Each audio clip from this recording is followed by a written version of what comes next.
This is Head Coach Ross of the Attacks Gym, Street Warrior, and Gia Uhuru. Helping me out, it's my cousin, Assistant Coach Kent. Hello. Hey everybody. Okay, let's go to work. I'm going to actually break down the step-by-step applications of a video that I did just a little bit earlier where there's no description.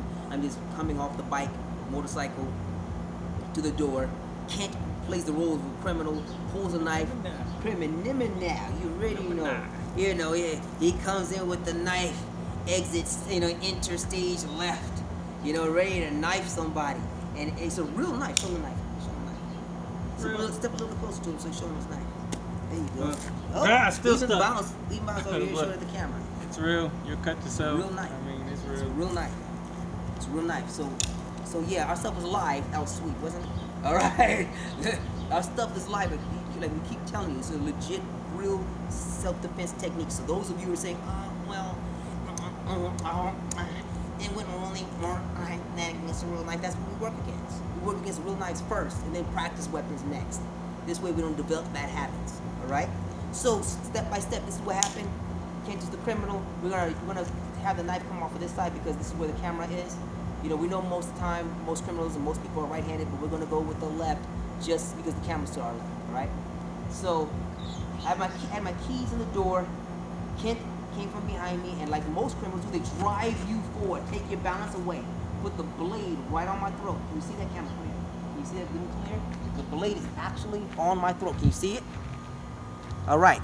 So I cooperated. Listen, 99 out of 100 times cooperate. If they want to take your stuff, let them take it. As long as they don't take your lives, they don't take your family, and they don't violate anyone, you can replace anything else. But the moment you feel that it's a legitimate threat to your own life, that's a different matter. Now listen, he's a criminal. If the camera view, step back a bit here. He's a criminal. I want you to see it from both sides. This criminal is actually controlling my position with his right forearm. You see that? And the blade is real. It's right here next to my neck. I can feel it like biting into it. He's pushing me. Let's turn this way a bit so they can see it, all right? The blade is touching my neck. He has his forearm here, driving me to me, and I'm feeling the blade touch my neck. He pushes it, all right? Now, let's turn back here, slow, don't cut with the knife. All right, cool, all right. All right, now, what we do it here, the defense is when my hands are down here. You do not want to raise your hands up within range of his cues unless you're letting him know, hey, I'm surrendering. You don't even have to bring both hands up. You can tell by your body language and by one hand coming up that, hey, you surrender. What you're going to actually do here is, see the blade here? The blade action of the knife is right here. This is my neck, all right? The serrated agent, all of this is bad for you, all right? So what you need to do immediately is remove the blade from your throat and at the same time move yourself away from the blade. A lot of people will recommend grabbing here, but with his forearm control here, all you have to just push into the knife. And you're getting cut. You remove the knife so you can see he's pushing. If I push him forward, I'd be getting cut. But I don't want to cut him forward. So. Absolutely. All right. So what you want to do instead, recognizing that his elbows here and his forearm power is toward your right, what you want to do is take advantage of his hand being toward your left. So you're going to move your body, raise your left shoulder up, and step to your left, all at the same time while the blade is on your neck.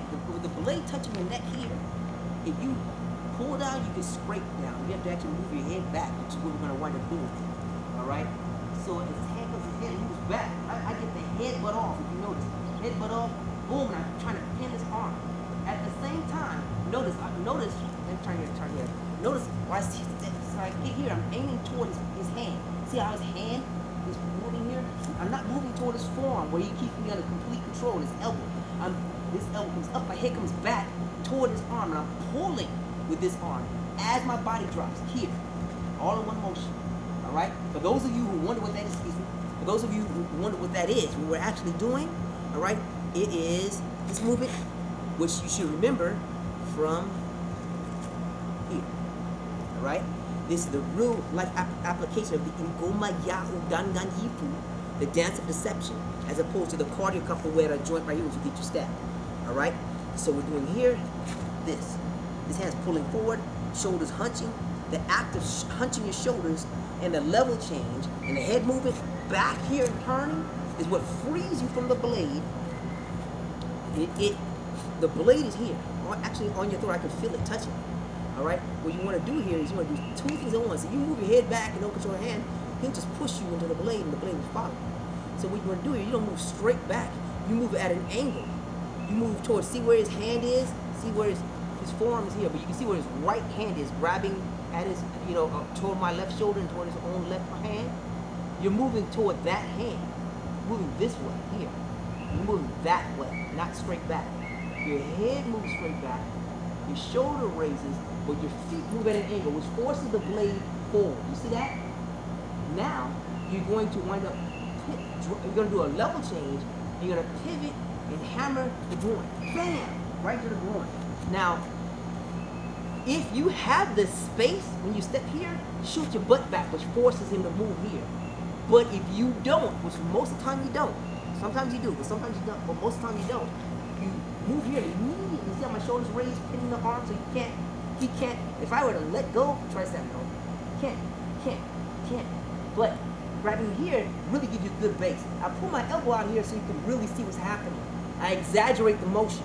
But the truth is, when you grab here, you do not keep your elbow out. You get here and you base down, turning the blade away. See, the action of the elbow turns the blade away. If you go back to the camera, to the application, you see I did this right away. Boom, turn in here, his foot comes back, buckling into a stance, and I hammer into the groin. Bam! As that happened, I continued the motion here. Control, took his left leg, here so you can see it, took his left leg and doing goma yakudan into his base, into his leg, forcing him forward. As he was forced forward, this hand, I just torqued this wrist. And up here, forward, boom, grabbing forward, torque this wrist. This gave me the blade. I now have the blade. I can also just simply use the blade against him. This is what I tend to do for legal issues. If he's the only one with fingerprints on the blade, that's better for you. Especially if you have to stab him. Alright? Then you can claim, hey, in the course of the scuffle, he stabbed himself. Okay? Move the blade away so you can my brothers. See? For those of you who wondered what this was in the air, it is this, that. You've seen this movement before. It's just that your instructors have no clue what they're doing. They never learned the real legitimate art. That's why you need to come and watch us. Go to hit a like on this video, please. Subscribe to us. Share it on all your social media. That's how we pay the bills. Please, please, please go to our website, Attacks Gym Street Warrior Capoeira at googlesites.com. We have tons of information like this that we do not allow to be put on platforms like YouTube or whatnot, because we have to be careful as to the social responsibilities that we meet and what kind of information we allow to be displayed out in the public. So if you have any questions or comments, please leave it at the end of this video, okay? I'm Head Coach Ross of Attacks Gym Street Warrior in Uhuru, helping me out. It's my cousin, Assistant Coach Kent. All right? Take care of yourself. Asante sana. Ashi.